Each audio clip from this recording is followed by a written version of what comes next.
एक महिला पुलिस अफसर जिसने जिंदगी भर अपराधियों से नफरत की। लेकिन एक दिन उसी पुलिस अफसर को जेल के अंदर एक कैदी से प्यार हो गया। लेकिन असली शौक तब लगा जब उस महिला अफसर ने उसी कैदी के साथ शादी कर ली। आखिर उस कैदी में ऐसा क्या था जो पूरी दुनिया नहीं देख पाई, लेकिन एक पुलिस मैडम देख बैठी। मध्य प्रदेश की एक पुरानी सेंट्रल जेल, जहां कैदियों के बीच एक नाम सबसे ज्यादा डर पैदा करता था, कबीर। हत्या के केस में उम्र कैद, लंबा शरीर, चेहरे पर पुराना घाव और आंखों में अजीब सी खामोशी। नए कैदी उसका नाम सुनते ही डर जाते थे। कई लोग कहते थे उसने गुस्से में आदमी मार दिया था। लेकिन जेल की नई महिला अफसर नंदिता को एक बात हमेशा अजीब लगती थी। बाकी कैदी हर छोटी बात पर लड़ते थे, पर कबीर हमेशा अकेला रहता था। ना किसी गैंग में, ना किसी झगड़े में। वो बस चुपचाप लाइब्रेरी के कोने में बैठकर किताबें पढ़ता रहता।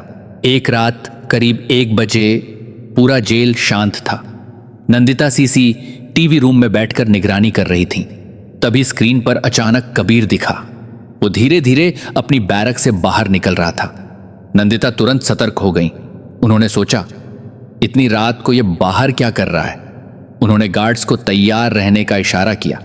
लेकिन अगले कुछ मिनट में जो सीसीटीवी में दिखा, उसने सब पल बदल दिया। जेल के एक कोने में एक बूढ़ा कैदी दर्द से तड़प रहा था। उसे सांस लेने में दिक्कत हो रही थी। बाकी कैदी डर के मारे दूर खड़े थे, लेकिन कबीर सीधे उसके पास गया।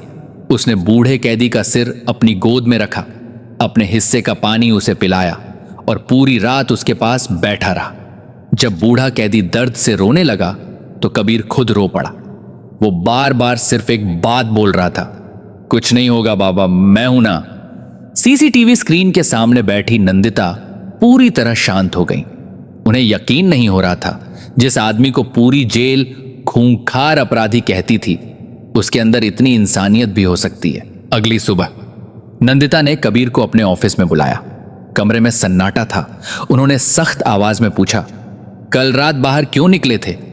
कबीर शांत रहा, फिर धीरे से बोला, अगर मैं नहीं जाता तो वो बूढ़ा आदमी मर जाता मैडम। नंदिता कुछ सेकंड उसे देखती रहीं, फिर अचानक पूछ बैठी, तुम इतने बुरे नहीं लगते, फिर हत्या क्यों की? यह सुनते ही कबीर की आंखें नीचे झुक गईं। काफी देर बाद उसने जवाब दिया, गुस्सा इंसान से वो करवा देता है जो वो खुद भी नहीं समझ पाता। उस एक पल ने मेरी मां छीन ली, मेरा घर छीन लिया और मेरी पूरी जिंदगी जेल में बंद कर दी। उस दिन के बाद नंदिता का नजरिया बदलने लगा। उन्होंने देखा, कबीर जेल के अनपढ़ कैदियों को पढ़ना सिखाता था, बीमार कैदी को अपना खाना दे देता और हर शुक्रवार अपनी मरी हुई मां के नाम खत लिखता था। एक दिन नंदिता खुद को रोक नहीं पाई। उन्होंने पूछा, जो इंसान अब इतना बदल चुका है, क्या उसे हमेशा अपराधी ही कहा जाएगा? कबीर हल्का सा मुस्कुराया, फिर बोला, समाज इंसान की गलती याद रखता है मैडम, उसका बदलाव नहीं। समय बीतता गया और अच्छे व्यवहार की वजह से कई साल बाद कबीर की रिहाई मंजूर हो गई। पूरा जेल गेट खुला।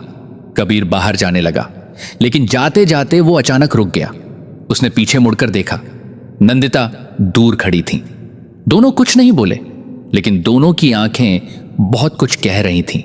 करीब 8 महीने बाद पूरा शहर शॉक में आ गया। सोशल मीडिया पर एक शादी की फोटो तेजी से वायरल हो रही थी। दुल्हन महिला पुलिस अफसर नंदिता और दूल्हा वही पूर्व कैदी कबीर। पूरा शहर ताने मारने लगा। कैदी से शादी, एक अपराधी पर भरोसा, समाज क्या कहेगा? लेकिन नंदिता ने सबके सामने सिर्फ एक बात कही, गलती से नफरत करो, इंसान से नहीं। शादी की रात कबीर की आंखों में आंसू थे। उसने नंदिता का हाथ पकड़कर कहा, जब पूरी दुनिया मुझे अपराधी समझ रही थी, तब आपने मेरे अंदर इंसान देखा। मैंने कभी नहीं सोचा था कि जेल की सलाखों के पीछे खत्म हुई जिंदगी एक दिन फिर से शुरू होगी। नंदिता मुस्कुराई और बोली, हर इंसान को दूसरा मौका मिलना चाहिए। दोस्तों, पूरी दुनिया जिस आदमी से डरती थी, एक पुलिस मैडम ने उसी के टूटे हुए दिल में इंसानियत देख ली। कमेंट में बताओ, क्या हर अपराधी के अंदर एक अच्छा इंसान छुपा हो सकता है?